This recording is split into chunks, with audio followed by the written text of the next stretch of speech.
que é super importante, é polêmico, e nós vamos estar discutindo esse período aí, esses minutos aqui para frente, e é de grande importância para as famílias, né?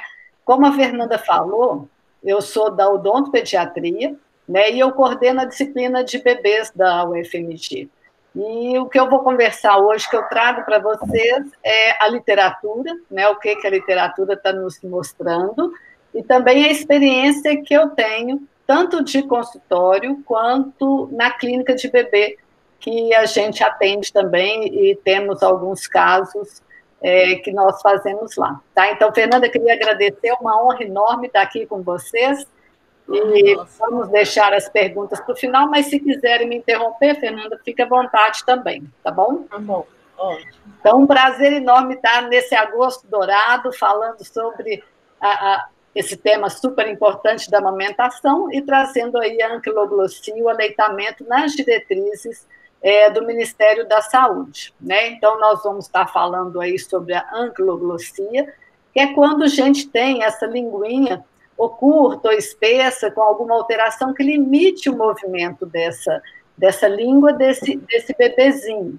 né? E quando a gente vai para a literatura, a gente vê uma prevalência aí de 2,8 a 10,7, varia muito de acordo com qual teste foi realizado, né? É uma alteração que tem um componente aí hereditário, não houve aí apoptose na hora do desenvolvimento, a gente vê mais em meninos do que em meninas, mas qual é a importância da gente estar avaliando essa linguinha presa, né? Que a anquiloglossia, ela é chamada da linguinha presa. Por que nós vamos avaliar essas crianças?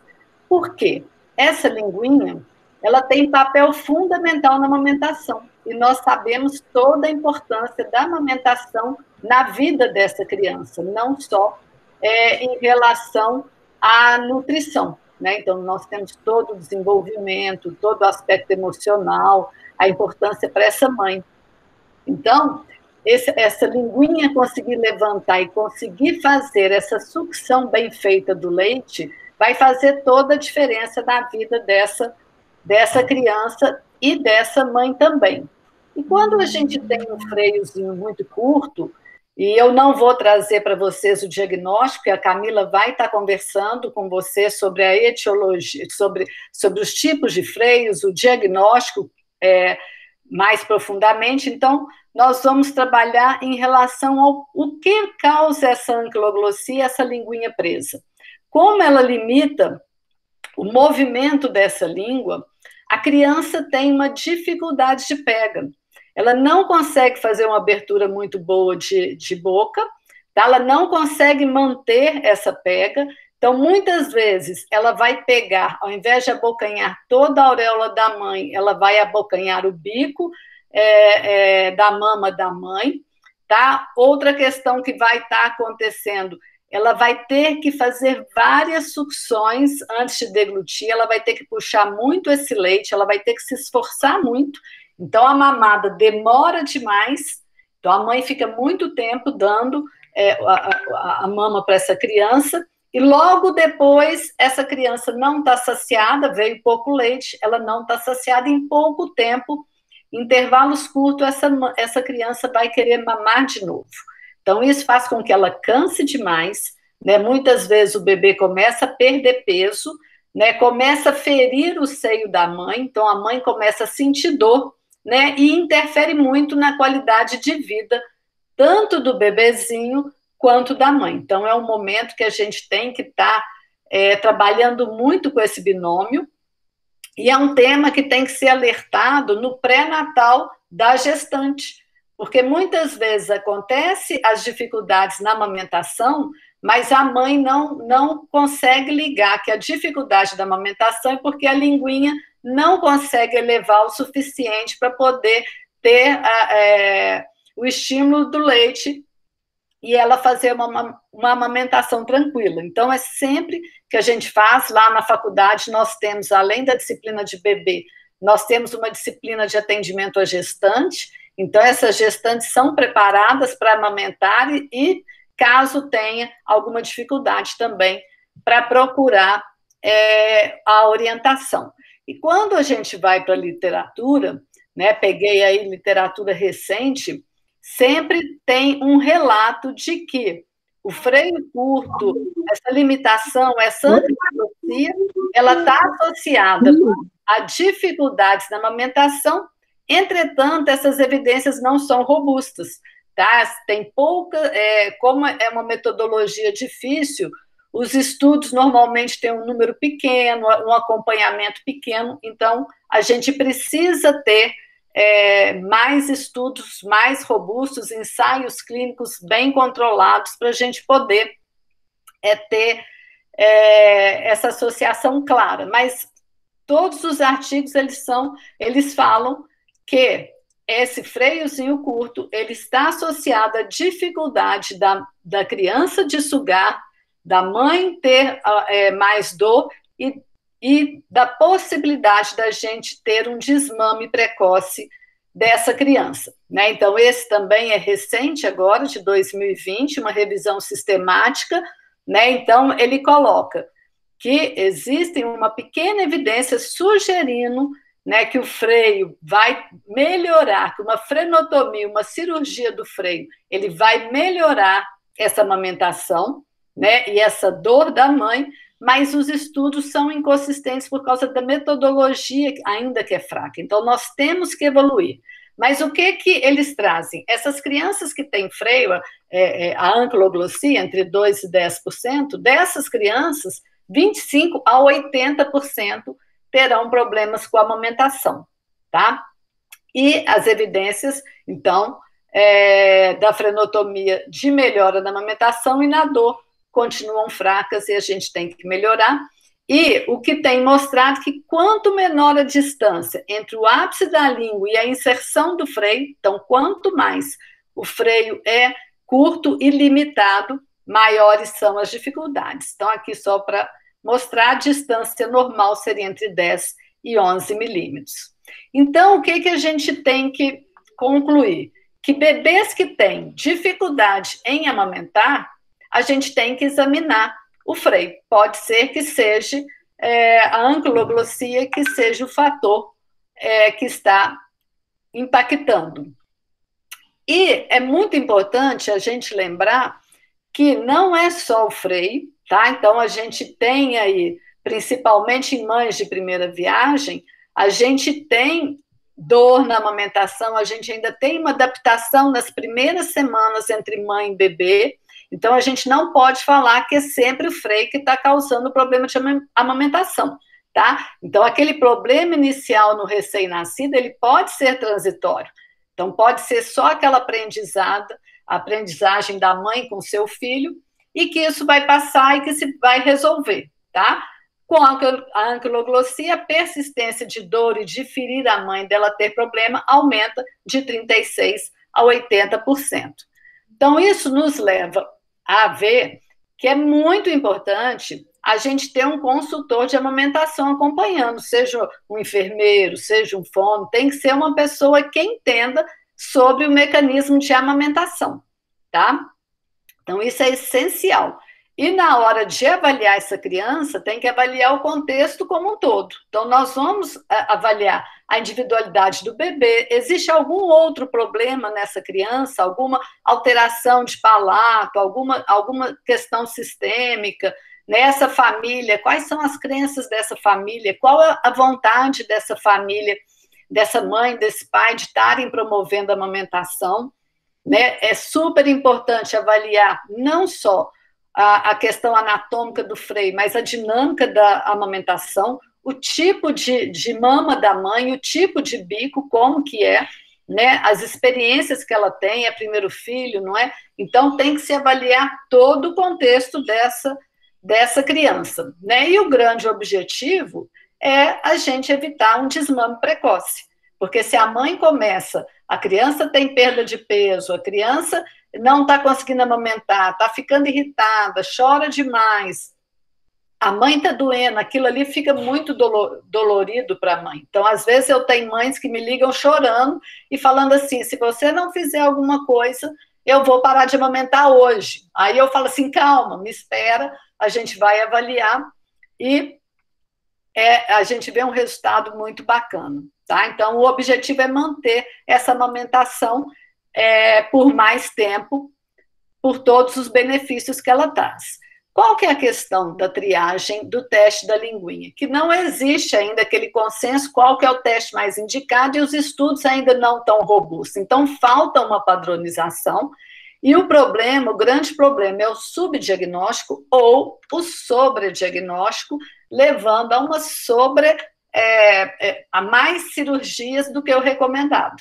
Então, às vezes acontece. Então, às vezes eu tenho bebês me procurando, mães, famílias me procurando, e com indicação de cirurgia, e na hora que eu vejo, eu falo assim, não, calma, vamos esperar, a cirurgia, ela tem que ser feita com muita boa indicação, com muito critério, não é para ser feito em todos os casos. Né? Então, em 2014, foi aprovada a lei do teste da linguinha pela Roberta Martinelli. É um teste muito bacana, onde ele faz toda a avaliação, mas o que aconteceu? Ele não é tão simples, e com isso, em 2018, o Ministério da Saúde lança uma norma técnica sugerindo o protocolo Bristol de avaliação de língua, porque ele é um pouco mais simples, mais rápido e fácil de identificar e de mostrar para os pais, principalmente casos mais, digamos assim, mais complexos. Né? Então, ele considera menos situações do que o teste da linguinha. Então, no teste que é recomendado hoje pelo Ministério da Saúde, a gente considera 4 tópicos, que seria a aparência da ponta da língua, e aí ele é um teste muito interessante, porque ele vai trazendo aqui, então ele fica fácil para qualquer profissional que atue no binômio mãe-bebê consiga fazer esse teste rápido, tá? Então a gente vai olhar, tem formato de coração? Tem ligeira fenda? Ou é arredondado? E você vai colocando a pontuação aqui. Depois, onde o frênulo da língua está fixado na gengiva e ao assoalho? É na parte superior da margem gengival, está no topo? É na face interna da gengiva, está atrás? Ou está fixado no assoalho da boca no meio? E a gente coloca o score.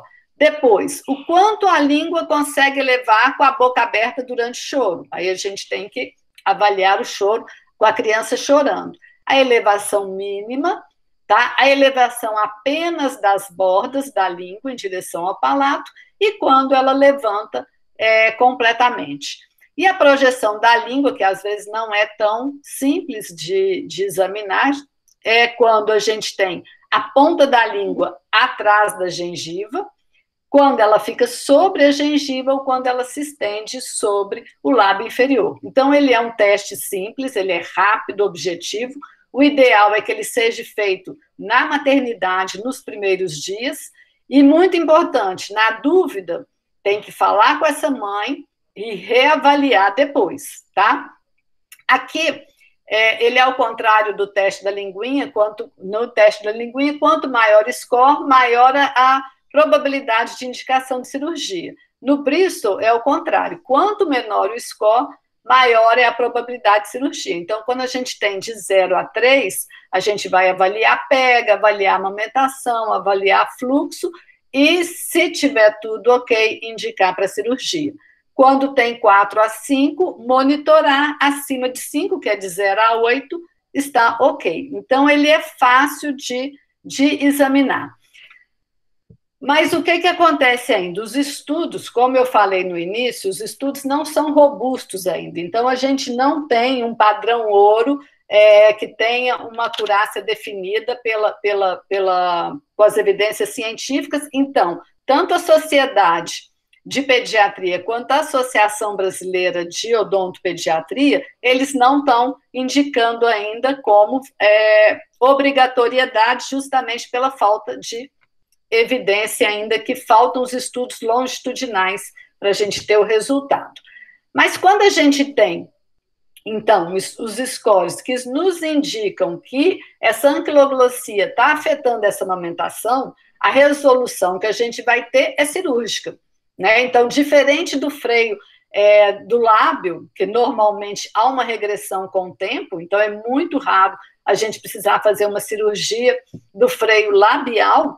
A do freio lingual, ele não sofre um alongamento, então não vai ter uma melhora desse freio curto. Então, se realmente for, se estiver impactando a amamentação, e se for o caso, a resolução vai ser, então, cirúrgica, tá? E aí a literatura mostra que depois que se faz a cirurgia, consegue-se ter um fluxo maior, essa língua leva mais, e consegue ter um fluxo maior de leite para essa criança. Quais seriam, então, as indicações? E aí a Camila vai estar falando sobre o freio anterior e o freio posterior. Então, normalmente, o que a gente observa? Tem limitação de função? Sim ou não? Tem sintomas na mãe e no bebê? Tá? Então, o bebê está com dificuldade, a mãe está com dor. Então, se não tiver limitação, se não tiver sintomas na mãe e no bebê, nenhuma intervenção.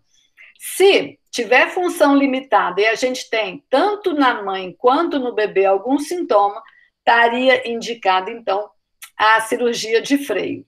E quando é posterior também, a gente tem que ver se está causando uma restrição funcional de elevação e protrusão dessa língua, e nós vamos olhar também os sintomas. Então, não tem sintomas nem na mãe, nem no bebê, e essa mãe consegue amamentar, nenhuma intervenção. Se tem sintomas na mãe, a mãe está com dificuldade de mamar, está com dor, está sem qualidade de vida, e o bebê está perdendo peso, não está muito cansado, não consegue levar a amamentação adiante, a gente primeiro vai tentar o ajuste de pega, o suporte com as consultoras, com os profissionais indicados. Se não resolvido, a gente pode pensar no protetor, que é um pouco controverso, o protetor do mamilo, ou já encaminhar para a cirurgia de freio. Então, a gente tem visto alguns casos dos freios submucosos que com a cirurgia melhora a amamentação. Mas sempre, então, antes da cirurgia, a gente vai tentar o tratamento não cirúrgico, que é buscar a consultora de amamentação ou profissionais de saúde com experiência, visando melhorar o binômio mãe-bebê aí, para melhorar a pega, tranquilizar a mãe e melhorar essa extração de leite para a criança. Tá? Então, aqui também, alguns trabalhos recentes, aí 2019 e 2020, todos eles unânimes em falar da importância da gente trabalhar em equipe multidisciplinar. Então, no meu consultório, é muito comum, às vezes o bebê vem direto para mim, eu gosto que passe ou pela consultora de amamentação, pela fonoaudiologia, para fazer toda a avaliação de amamentação antes de vir para a cirurgia. Então, isso tem sido bem unânime em esgotar todas as alternativas antes de levar a criança para o bebê, porque às vezes é só uma questão de adaptar posição de amamentar, pega da mãe, então essas dificuldades iniciais de primeiros dias, para depois, então, a gente pensar como a última possibilidade, a última tentativa, tá? E aí, quando a gente vai para as evidências, quando a gente pensa na cirurgia, né, o que a gente observa também? O que a literatura nos traz, apesar de ser pouco robusto? Que a cirurgia nos primeiros dias, então, aquela criança que tem a linguinha presa, tem a dificuldade da amamentação, já passou por toda a avaliação e realmente foi visto essa necessidade, que melhora a amamentação, sim. Tá? E a resolução completa até uns 3 meses após cirurgia. Às vezes a gente observa isso bem antes, é bem imediato, uma semana, no mesmo dia, às vezes a gente já observa. E o que traz também é que essa criança que fez a cirurgia do freio, ela consegue amamentar por mais tempo pós-cirúrgico. Quando a gente vai, então, para avaliar as revisões sistemáticas, o que esse trabalho da Cochrane nos trouxe, que a frenotomia ela tem sido associada com a redução de dor da mãe, mas que a gente precisa de mais estudos robustos para avaliar o efeito na amamentação, se realmente tem essa associação. E ela nos traz que a frenotomia é segura, é simples, é eficaz, tá? E aí, então, nós precisamos conversar muito com a família, porque a gente, quando vai fazer uma cirurgia, apesar da gente ter a experiência de ver uma melhora muito grande, a literatura trazer que isso é o que tem se mostrado, mas que precisa mais robustez, a gente não pode garantir para a mãe ou para essa família que vai fazer a cirurgia e que vai resolver o problema da amamentação. Então, a família tem que estar consciente disso. É uma possibilidade de que a gente faça essa cirurgia e que melhore a amamentação para a criança.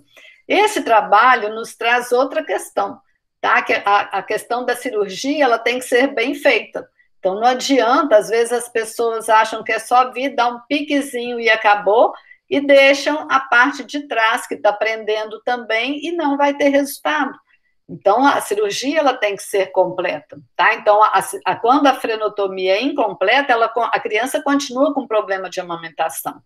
E quando ela é completa, o que a gente mais vê é a extensão da língua além do rebordo gengival, ausência de dor na mãe, essa mãe melhora, então isso é com o tempo, né? Porque muitas vezes a mãe chega muito machucada, muito ferida, tem que fazer laser terapia para cicatrizar, faz a cirurgia, a mãe continua com as consultoras, então é muito importante os profissionais acompanharem no pós-cirúrgico, tanto a mãe quanto o bebê, e se observa, então, aos poucos, a ausência de dor da mãe, a cicatrização e a melhora na amamentação da criança. Quando que é o ideal fazer?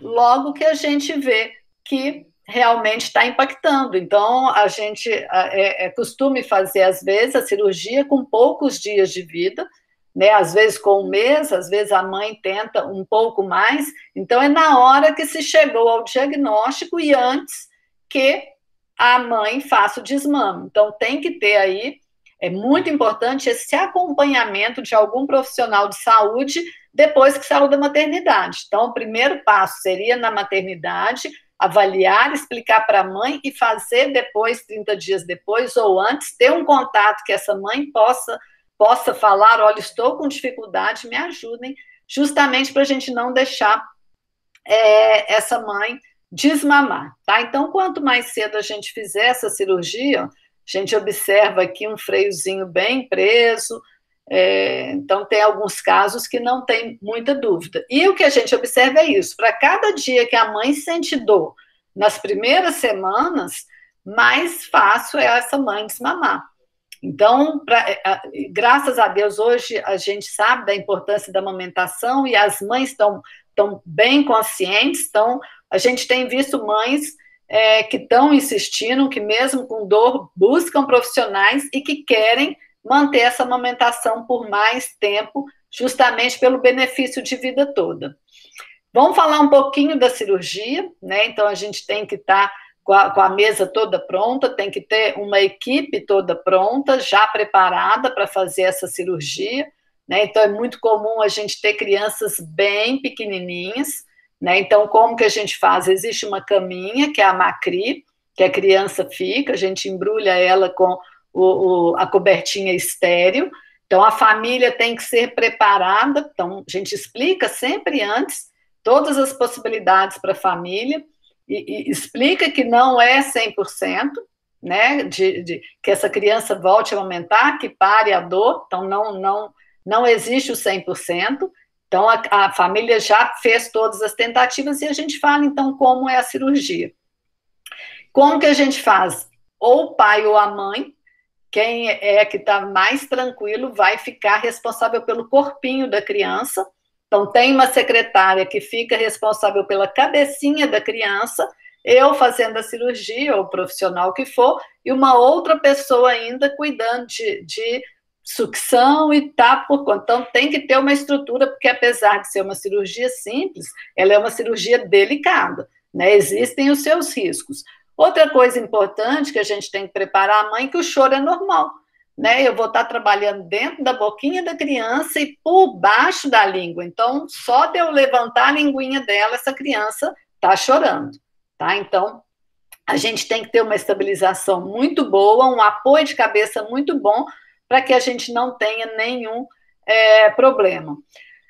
Quando a criança é muito pequenininha, muitas vezes a gente nem precisa da anestesia mesmo, basta o anestésico oftálmico, que é uma gotinha que a gente aplica, espera 3 minutinhos e depois dá o piquezinho não pode falar o piquezinho, depois a gente faz a inserção, né, o corte dessa linguinha e tem que fazer a avaliação. Quando o freio é mais grosso, aí a gente dá uma gotinha só de anestesia infiltrativa com a lidocaína, mas é uma gotinha mesmo, só na base, e depois a gente vem fazendo a inserção do freio com a tesoura.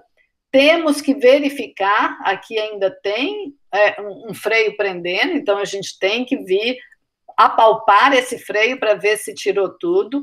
Nós usamos muito esse instrumento que chama tenta-cânula, que ele mostra exatamente aonde que está o freio. Então, depois a gente vem, dá mais um acerto nesse freio, tá? E testa de novo, até finalizar e tirar todo. E logo depois que acaba, o ideal é que essa criança amamente para poder acalmar, tá? Então, a gente sempre pede para a criança não vir com a barriguinha muito cheia. Então, depois é a hora de acalmar, deixar um ambiente mais tranquilo, e o leite materno vai atuar aí nessa ajuda da cicatrização dessa cirurgia. Aqui um artigo científico também, mostrando exatamente os mesmos passos, tá? Esse instrumento ajuda muito a gente visualizar o campo, né? Então, a abertura de boca tem que ser muito cuidadosa, tá? E o pós-operatório, ele é um pós-operatório tranquilo, então não tem formação de edema, não tem dor intensa, não tem limitação, a expectativa é que a criança fique tranquila, então normalmente ela chora logo depois, então ela chora durante, ela chora um pouco depois, acalmou, a criança está tranquila, então na maioria das vezes não precisa de nenhuma abordagem farmacológica pós-cirurgia. É muito importante a gente falar da cicatrização para os pais, porque senão eles acham que a ferida está infeccionada. Então, onde é feita a cirurgia, fica um tecido esbranquiçado, né, que é uma membrana ali de cicatrização, que é normal. E aí regride 1 semana, 10 dias, é só avisar para os pais, né? A gente tem uma outra técnica, que é a utilização do laser também, a técnica cirúrgica com laser de diodo, que faz uma ação fototérmica, que é a outra alternativa para a gente poder estar fazendo a cirurgia nesses bebês. Tá? Então, aqui um bebezinho preparando para cirurgia, então aqui a gente vê a família apoiando e a gente segurando essa criança. Então, a vantagem da cirurgia de laser é porque o corte é numa área muito pequenininha, então vai acontecendo ali uma vaporização, uma coagulação, uma esterilização, então a gente não tem sangramento, o que melhora bastante a visibilidade da cirurgia, principalmente quando o freio é espesso e é mais grosso. Então, ele ajuda bastante nesses casos desses freios mais difíceis. Quando a gente vai para a literatura não mostra uma superioridade entre um e outro, né? Então, eles mostram assim, as duas técnicas são muito boas. E realmente o que a gente observa é que vai depender muito do tipo de freio da criança. Então, normalmente, eu uso laser de alta potência e uso também a técnica tradicional, a depender do freio da criança, da facilidade que eu vou ter. No pós-cirúrgico, é essencial o apoio das consultoras de amamentação depois, né, o da fono, o profissional de saúde responsável, para poder ajustar essa amamentação e a gente ter um controle melhor, né? Então, aqui também outro artigo trazendo que a cirurgia é simples, os resultados são bons, as melhoras são rápidas e as complicações são raras, mas é importante saber que elas podem acontecer. Então, não é uma cirurgia que você possa fazer de qualquer jeito, você tem que estar muito atento, porque é uma criança muito pequenininha, né? Então, você pode lesar ali áreas importantes, pode ter um sangramento um pouco maior, você pode ter um quadro de infecção, você pode ter uma cicatrização que não é tão boa e que vai limitar esse movimento da linguinha, e muitas vezes não, você tem uma necessidade de reoperar aí, mas é pequena, tá? Então, aqui, às vezes, as pessoas acham, não sangra, mas às vezes sim, às vezes a gente tem um sangramento um pouco maior, tá? E aqui, a gente, nesse trabalho, ele traz a recidiva, que às vezes a gente tem que reoperar essa criança, mas é de 0,003 a 13% de possibilidade de ter que fazer uma nova cirurgia para essa criança, tá? As melhoras, os benefícios que a gente vê na cirurgia, quando a gente vai para a literatura, apesar de não serem robustos, o que mostra uma melhora de postura, essa língua elevada no palato, então vai ajudar não só a questão da amamentação, mas o desenvolvimento e crescimento aí dessa oclusão dessa criança, de crescimento facial, vai interferir nessa qualidade. Então, melhora a mobilidade da língua, melhora a postura do lábio, a abertura da boca, né? Então, essa criança consegue abocanhar melhor, essa mãe para de ter dor, tem mais autoconfiança para amamentar, vai conseguir fazer maior transferência de leite, mamar com mais efetividade e vai ganhar peso. Então, isso é o que se observa. E muito interessante a gente ver isso na prática, que tem mãe que percebe essa mudança de sucção imediatamente após a cirurgia.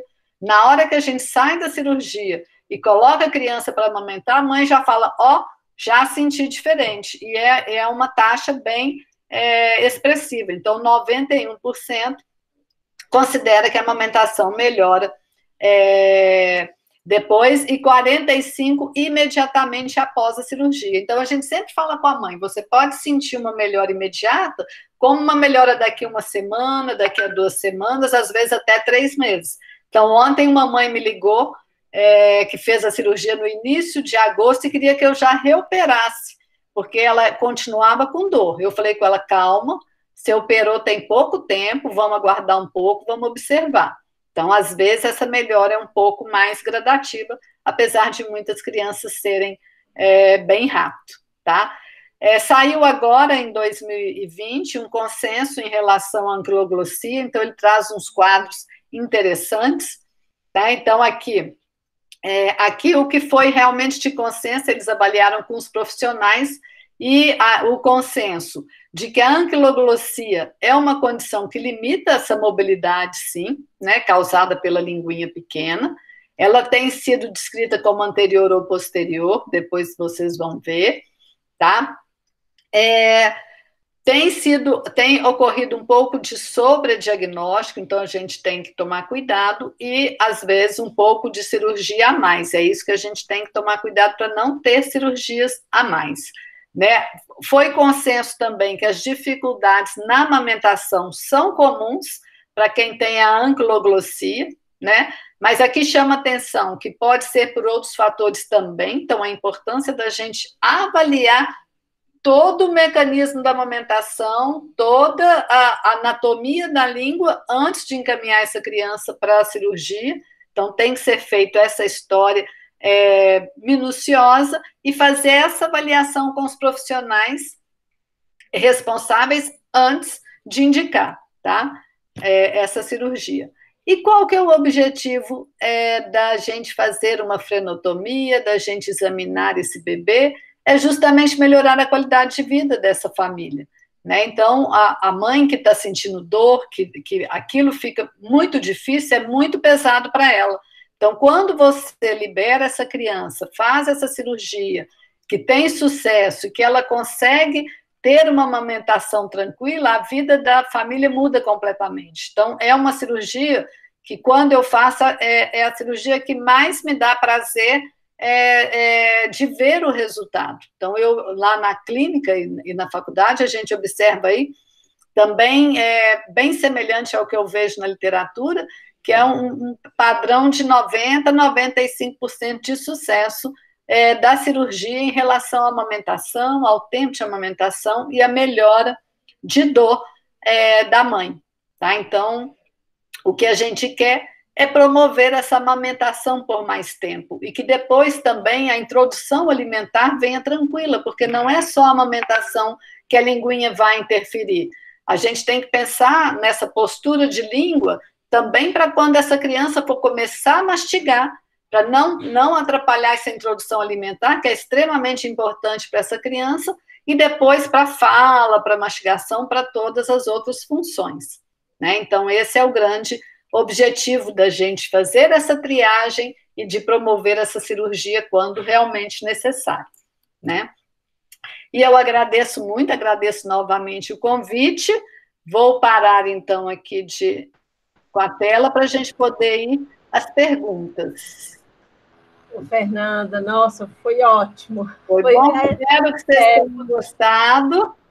Isso foi expectativa nossa mesmo, acho que respondeu. Respondeu. Tudo que a gente, né, queria entender algumas coisas, tem algumas perguntas que eu acho que vai até complementar o que você falou. A Dani, nossa fono, né, agradece o convite, que você ter aceitado o nosso convite. Foi um prazer enorme. E a Silva está perguntando o seguinte: o que você nos diz sobre intervenções precoces ainda na maternidade, considerando a dificuldade de acesso dessas mães atendidas pelo SUS ao procedimento e considerando também que acompanhamento após a alta por consultoria de amamentação não é uma realidade dessas mulheres. E também assim, eu vou acrescentar uma coisa ainda, que é uma coisa que eu discuto muito com você. A gente ainda não tem um fluxo pré-definido no SUS. Então, quando essa mãe sai da maternidade, a gente não consegue voltar para ela fazer essa cirurgia, né? Sim. O que você fala sobre isso?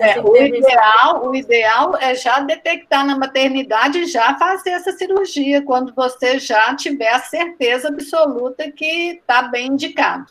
Então, o importante é ter essa indicação.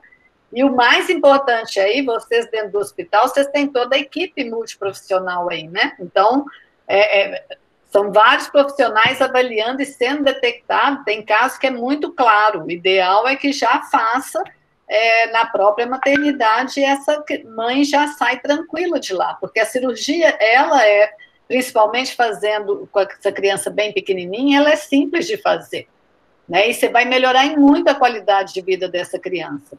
Agora, tem aqueles casos que você fica no meio do caminho, então a gente tem que melhorar esse fluxo, né? Porque são poucos casos que são muito claros e que a gente vai fazer na maternidade, e vão ter casos que os problemas vão aparecer depois, principalmente os casos que a Camila vai falar com vocês, que são os posteriores submucosos, que aí o teste não consegue detectar.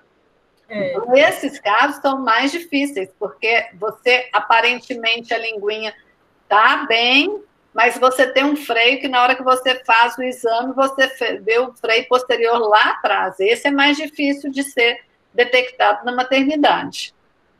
Até porque a mãe fica muito pouco tempo, né? Sim. E o que a gente observa assim, nos freios submucosos é isso, que começa a ter uma dificuldade na amamentação quando a criança já precisa de uma demanda maior de leite, né, de fluxo, né? A gente observa isso mesmo. A Débora tem que estar muito acompanhada, né? A Débora pergunta o seguinte, né? Quais são os profissionais aptos a fazer essa cirurgia, essa frenotomia? Médico e dentista. São as duas profissões que podem. Agora, o teste, o do Ministério da Saúde, ele pode ser feito pelo profissional que atua frente à mãe e bebê. Ele é um teste mais simples que pode ser feito. Agora, a cirurgia tem que ser ou médico ou dentista. Todas as duas associações nos permitem fazer. Agora, eu vou complementar. Você acha que precisa, assim, fazer uma capacitação? Porque, assim, a minha percepção, sabe? Que o dentista, ele tem uma visão melhor, né, da cavidade oral, mas você acha que o médico ele precisa fazer uma capacitação para fazer esse procedimento? O que você acha que... O médico tem uma formação excelente, né? O médico sabe fazer também. Eles podem fazer com tranquilidade. Né? E eles fazem bastante também. A gente tem uma procura muito grande na odontopediatria, não só eu, como colegas meus também, a gente faz muito freio, mas também vejo muito médico fazendo também. Outra pergunta que a Débora faz os pais assinam um termo de consentimento livre esclarecido? Esqueci de colocar isso na aula. E agora, além do termo de consentimento livre esclarecido da cirurgia, ainda tem do Covid também, né? Então, eles assinam. Ah, entendi. Tem o termo.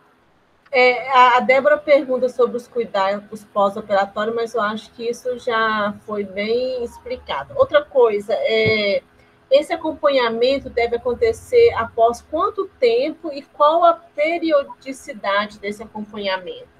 Pós-cirúrgico ou antes da cirurgia? Ela não colocou específico aqui, mas eu penso, talvez a gente diferenciar, né? Porque às vezes sai com um Bristol um pouco maior, mas mesmo assim precisa ser acompanhado, né? Porque pode ser que na o que eu acho muito importante, nós como profissionais aí da saúde que damos apoio para essa mãe, a gente oferecer muito apoio a ela. Então, se ela tiver com dificuldade, para ela nos entrar em contato, então, por exemplo, meu celular, a mãe eu entrego para a mãe. Fala assim, pode me mandar o WhatsApp a qualquer hora. Então, esse movimento a gente faz demais. No pós-cirúrgico, então, assim, a criança acabou de fazer a cirurgia, no mesmo dia eu entro em contato para poder ter notícia dessa família, como que está, e depois eu vou acompanhando pelo WhatsApp, pelo aplicativo, e eu sempre gosto de acompanhar depois, no pós-cirúrgico, uma semana, um mês depois. Com o Covid agora, eu dei uma reduzida, eu tenho conversado mais com as famílias à distância, mais com o telemonitoramento, para evitar que essas crianças saiam mais de casa. Mas precisando, o protocolo normalmente é uma semana volta, um mês depois, e depois já entra para a prevenção odontológica, que é com 4 meses, e eu já vou acompanhando. Então, faço todo o acompanhamento. Né? Mas o Covid... Fernanda? Né? Deixa a Débora perguntar. Pode falar, Débora. Ei, Fernanda, tudo bem? Alô, Débora. Tá. Aqui, porque é o seguinte, né? Quando as meninas começaram a discutir sobre isso no serviço, né? A gente também estava discutindo o pós-procedimento. Como será que a gente conseguiria fazer isso no serviço? Me chama de Fiorete. Isso. Pois para falar outra Fernanda, as pessoas vão ficar... Bom, então a Fiorete também conseguiu um espaço lá no ambulatório para que conseguisse fazer esse acompanhamento pós-alta desses RNs que tivessem a indicação e a cirurgia feitas ainda na maternidade. Tá. Então,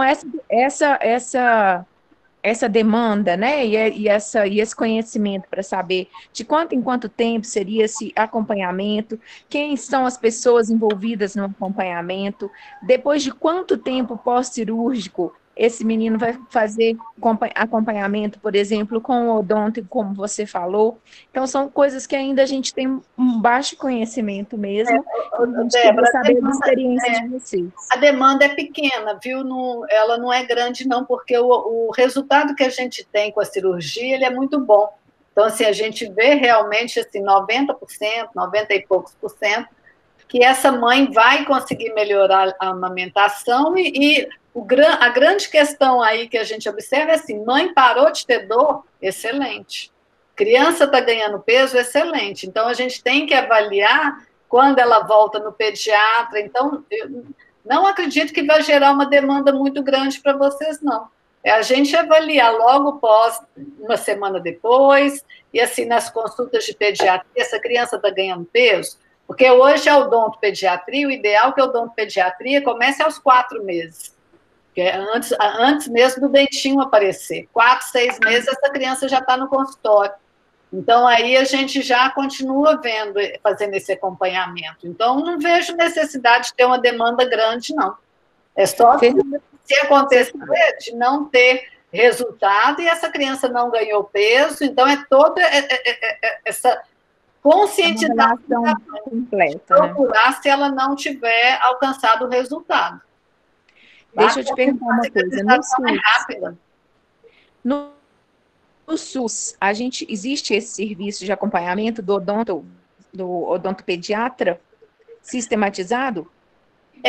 Não, eu tenho na faculdade, eu tenho uma clínica de bebês, que o que a gente tem? A gente tem a clínica de gestante e a clínica de bebês. Então, a gestante da clínica que é atendida, ela já sabe que se ela tiver algum problema, ela já vai me procurar e já vai direto, eu já vou conseguir fazer essa cirurgia para ela. Mas a gente tem uma disciplina pequena, então eu não consigo absorver todos os bebês, porque são poucos alunos.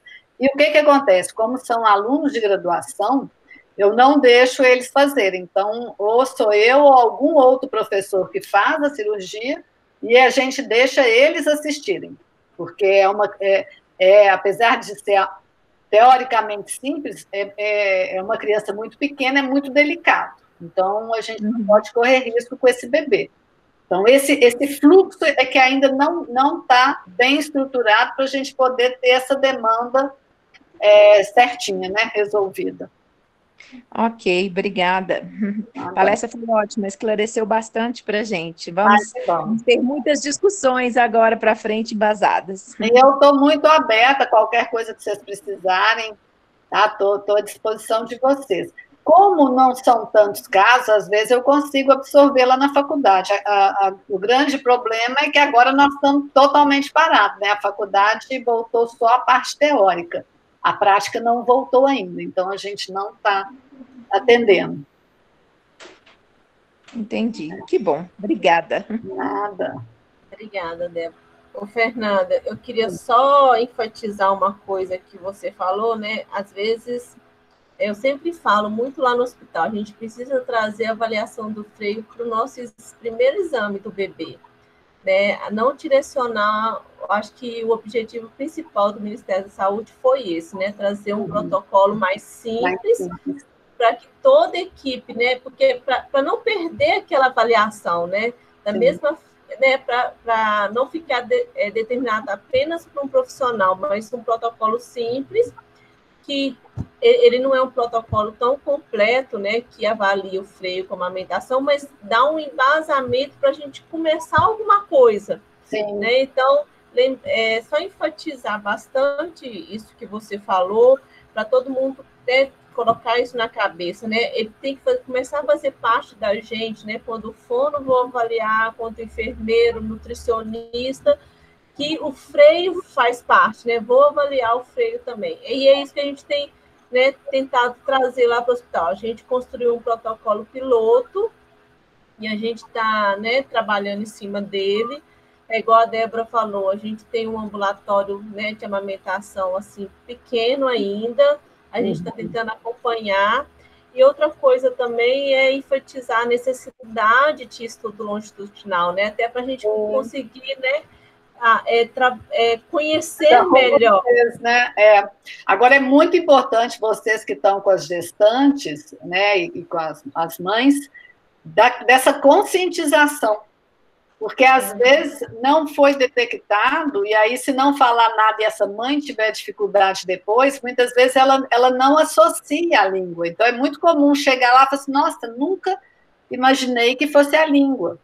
Então, essa conscientização ela é muito importante da mãe, mesmo que não faça na hora, né? Que aí qualquer coisa ela procura um atendimento. Do pré-natal, né? Com certeza. Sim, pré-natal. Ô, Fernanda, foi ótimo, tá? Muito obrigada.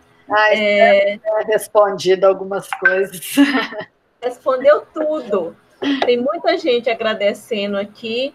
E, assim, esclareceu bastante, principalmente sobre a cirurgia, sabe? Que ainda a gente tinha algumas dúvidas, né? Mas ficou muito bem esclarecido. Eu agradeço a presença de todo mundo, né? E enfatizar de novo, todas as lives estão na plataforma do hospital no YouTube. É só colocar lá, Hospital Metropolitano de Lomberes, que qualquer um tem acesso, né? Então, é só entrar lá e a próxima A Fernanda até é com a Camila da Mami Help, do Filamil, que também vai falar sobre o assunto, que é um assunto que tem mexido muito com a gente lá. Muito obrigada, viu, Fernanda? Um abraço. Gente, muito obrigada a vocês que participaram. Tá, estou à disposição. Muito obrigada, Fernanda, pelo convite, tá? Foi uma grande honra estar aqui com vocês, tá? Obrigada. Qualquer coisa, só me chamar, tá? Um abraço para você. Outro. Tá. Um beijo. Tchau, fica com Deus. Tchau.